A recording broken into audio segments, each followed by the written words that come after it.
Bonjour chers élèves, soyez les bienvenus à cette cinquième séance de notre cours.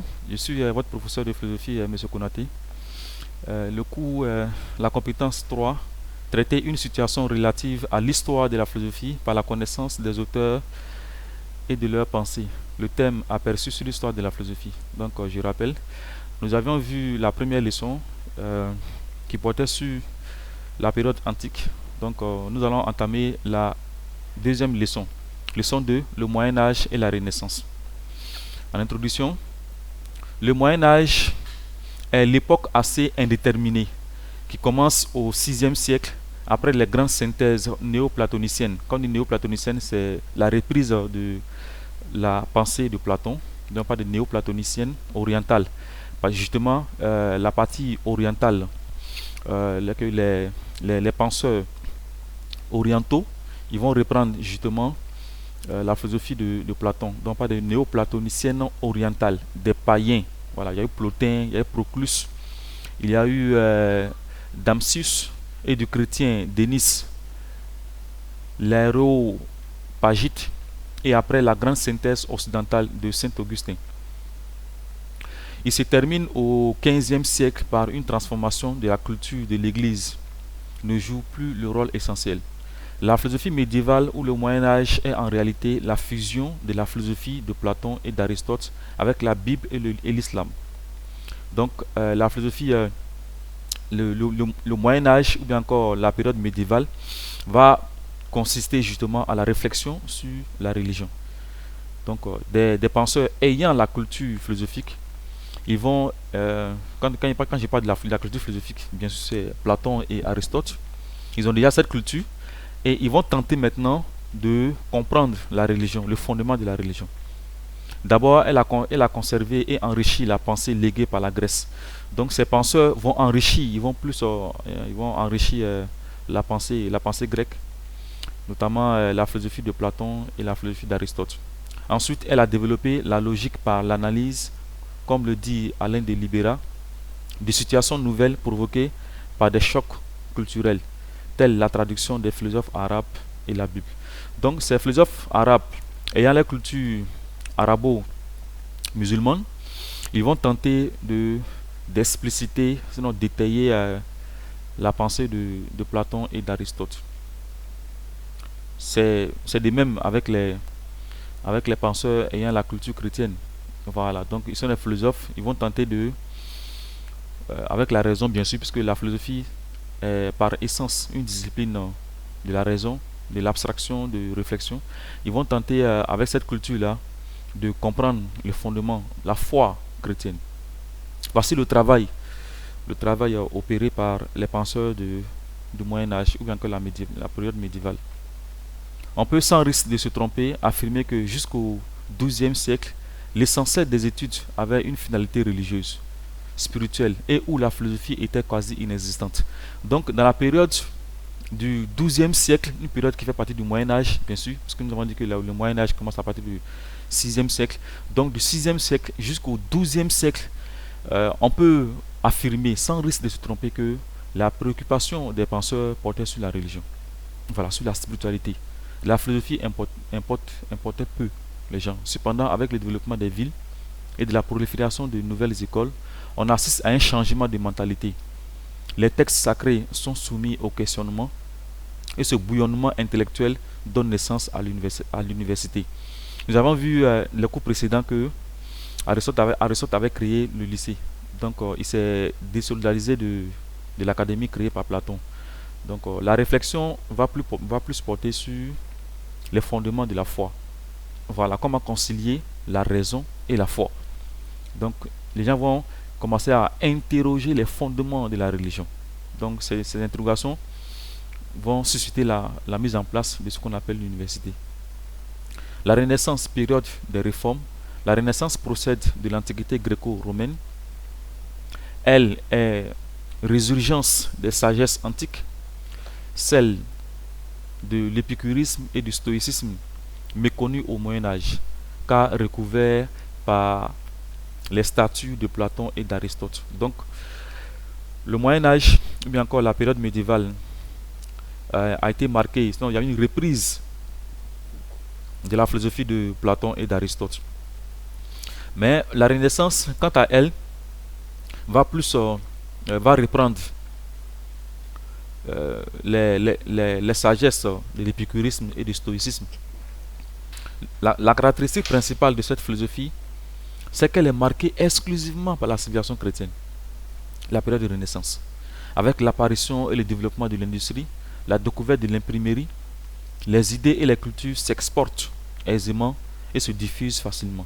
Donc, avant, il était difficile d'exporter les pensées, d'exporter les doctrines. Mais au fur et à mesure, avec l'imprimerie, donc il y aura un choc culturel. Voilà, un choc culturel, c'est ce qu'il faut comprendre. Les découvertes des grands navigateurs tels que Vasco de Gama, Christophe de Colomb, font passer les hommes, selon la belle formule d'Alexandre Coiré, du monde clos à l'univers infini.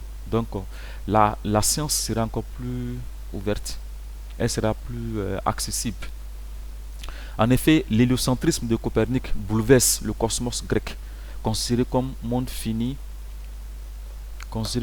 monde fini et harmonieux par les Grecs, et affirme la pluralité des mondes de l'infini de l'univers.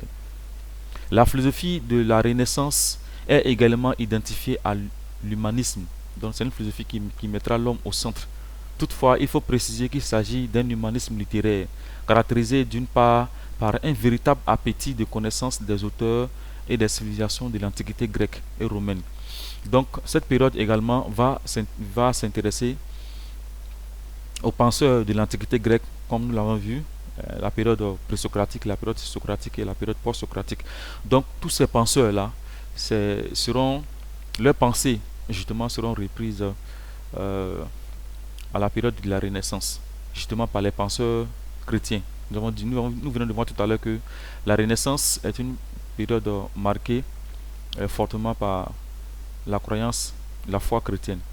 Et d'autre part, par la promotion de la nouvelle éducation fondée sur le latin et la rhétorique, l'art de la parole. On assiste également à une relecture critique de Platon et d'Aristote.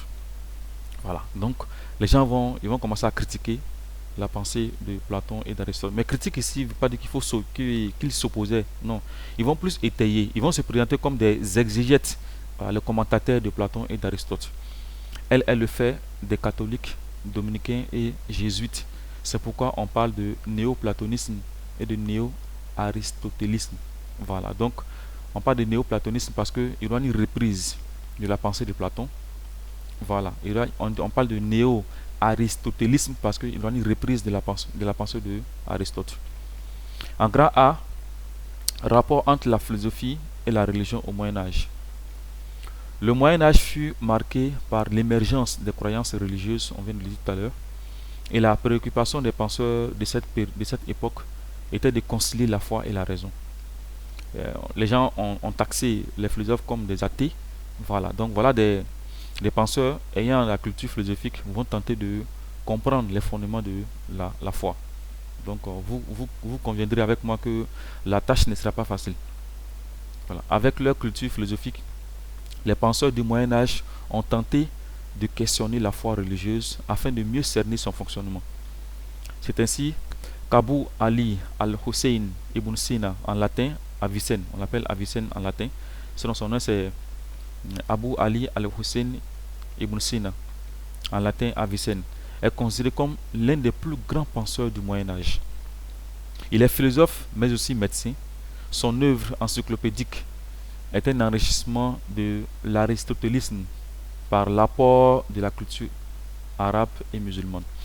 Donc Ibn Sina, connu sous le nom Avicenne en latin, lui, il va, avec sa culture arabo-musulmane, il va tenter d'expliquer, d'expliciter, puisque nous venons de voir que le Moyen-Âge et puis la Renaissance a été marqué par le néoplatonisme et le néo-aristotélisme, c'est-à-dire que la reprise de ces penseurs.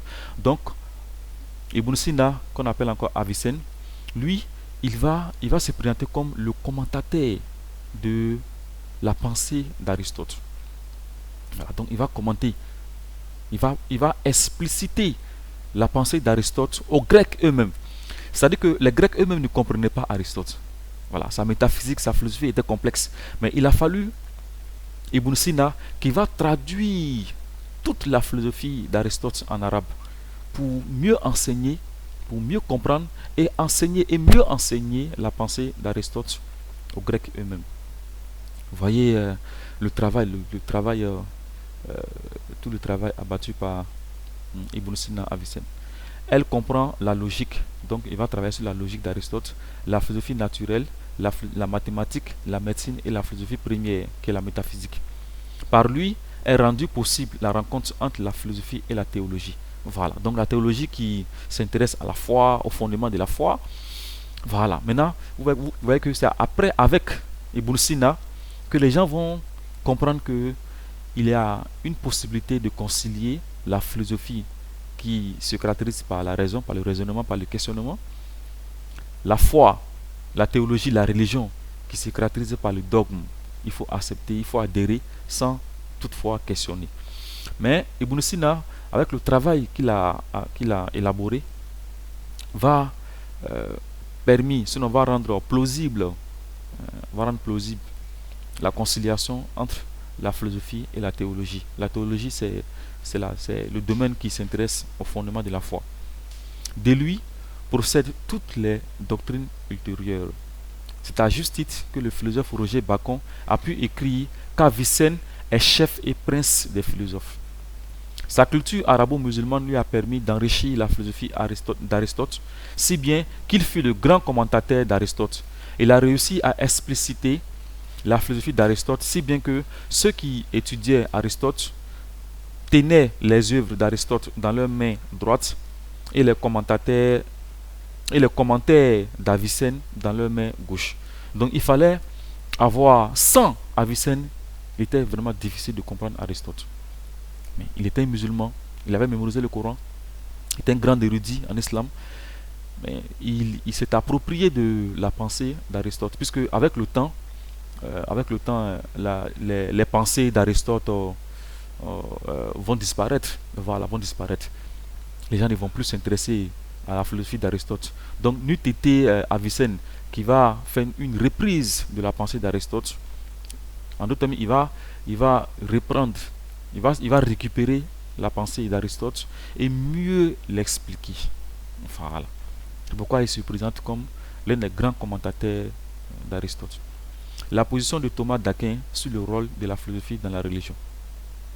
Thomas d'Aquin est né en 1225 dans le château familial près de Naples, en France, et est mort subitement d'une maladie le 7 mars 1274. Mais nous allons faire l'économie de sa biographie, ce n'est pas ce qui nous intéresse ici. C'est sa philosophie qui nous intéresse. Il est influencé par l'œuvre d'Aristote, dont la traduction complète de l'arabe en latin. Donc lui aussi, il va s'intéresser à la philosophie d'Aristote. Mais, voyez-vous, il va récupérer les commentateurs, la traduction faite par Avicenne en arabe. Il va récupérer et il va traduire cela en latin. Donc cette traduction en latin vient d'être achevée. Ce qu'il veut réaliser, c'est l'unification de la foi et la raison. Voilà. Donc Thomas d'Aquin, en tant que chrétien, va opérer les mêmes révolutions dans le domaine de la religion chrétienne. La révolution opérée par Avicenne dans la religion, dans la foi islamique. Donc Thomas d'Aquin et Saint Thomas d'Aquin et Saint Augustin vont procéder au même travail dans le domaine de la foi chrétienne. Ils vont tenter de concilier la raison, voilà, la raison, la philosophie et la foi chrétienne. En effet, il veut démontrer que foi et raison, loin d'être opposés, sont complémentaires. Les deux vont ensemble. De ce fait, la théologie se fonde sur les principes divins et explicités par la philosophie. Voilà. Donc la philosophie, le raisonnement peut nous amener à mieux même adorer Dieu, à mieux comprendre. Voyez-vous, nous verrons par la suite que il va s'appuyer sur le principe de la philosophie pour démontrer l'existence de Dieu. C'est pourquoi il donne des preuves magistrales, philosophiques de l'existence de Dieu pour confronter la foi. Il use pour cela de 5 preuves ou voies. Donc il va utiliser 5 preuves pour démontrer l'existence de Dieu. D'un point de vue philosophique, bien sûr. Pour vous amener à comprendre qu'il n'y a pas de fossé, il n'y a pas d'opposition entre foi et la raison. Il faut partir de l'expérience pour démontrer l'existence de Dieu. Et si selon Aristote, Dieu est le premier moteur immobile de l'univers en mouvement, parce que Aristote va démontrer l'existence de Dieu par le premier moteur, ce qu'il appelle le premier moteur. Donc il va dire que au-dessus de tout ce qui se meut, okay, tout ce qui est en mouvement, il y a un premier moteur qui est immobile, qui donne mouvement aux choses. Voilà comment Aristote va démontrer l'existence de Dieu. Et si Dieu est le premier moteur immobile de l'univers en mouvement, donc les choses sont en mouvement, mais il y a un être qui donne mouvement aux choses, qui lui-même n'est pas en mouvement, qui est immobile. La première preuve prend en compte le mouvement, car pour expliquer ce dernier, il faut parvenir à un premier moteur immobile. Ça, c'est la première démonstration philosophique qu'il fait. La seconde voie, c'est la causalité par laquelle, de cause en cause, on remonte à une première cause, Dieu. Donc, si tu dis la cause de l'existence de cette montre, c'est Monsieur Touré, mais on va dire, mais Monsieur Touré, qui a créé Monsieur Touré? Qui a mis Monsieur Touré au monde? On dira que c'est sa maman, mais sa maman qui l'a créé. Donc, vous voyez, de cause en cause, on va arriver à une première cause qui lui-même n'est pas cause de quelque chose. Donc, cette première cause, c'est Dieu. Donc, de causalité en causalité, on arrive à une cause première qui est Dieu. Voici la seconde démonstration. La troisième démonstration, c'est la contingence. Voilà, la contingence. En effet, le monde est contingent. C'est-à-dire qu'il y a l'incertitude. Voilà, l'incertitude, c'est la contingence. Pour l'expliquer, il faut remonter à un être nécessaire qui est Dieu. Donc, il y a des contingences. La contingence, c'est ce qui est épreuve, c'est ce qui est incertain, voilà, qui n'est pas prévu. Donc, de l'incertitude à l'incertitude, on verra que on va remonter également à un être suprême qui, lui, n'est pas affligé par l'incertitude. C'est Dieu. La quatrième preuve, c'est la gradation. Il y a des degrés de perfection de l'être. Le plus haut degré de perfection n'est rien d'autre que Dieu. Voilà. Si tu regardes les choses que nous créons, nous sommes admirés par la perfection, on est émerveillé par le miracle qu'on opère, regarder la voiture, tout ça. Donc la perfection par laquelle nous créons ces objets. Mais regardez l'homme lui-même. On l'admire, il a été créé. On sait que l'homme a été créé d'une perfection sans précédent. Vous comprenez? Mais quand on regarde l'homme, on admire l'homme, on l'apprécie par la manière dont l'homme a été créé. Regardez, quand on veut manger, on se sert de notre main. Mais regardez les animaux, ils mangent directement avec leur bouche. Donc cette perfection de l'homme-là doit nous amener à comprendre que celui qui l'a créé, il est encore parfait. Voilà. Donc derrière l'homme, il y a un créateur suprême qui, lui, est au-delà de tout ce qui afflige l'être humain.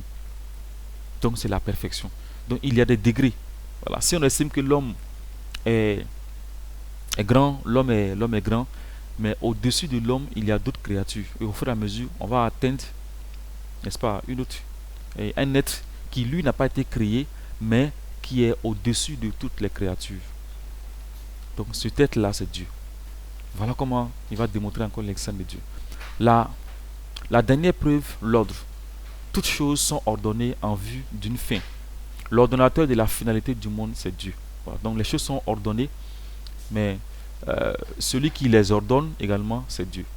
Il faut retenir qu'avec Thomas d'Aquin, la philosophie n'est pas la servante de la religion, mais ce qui permet de connaître Dieu.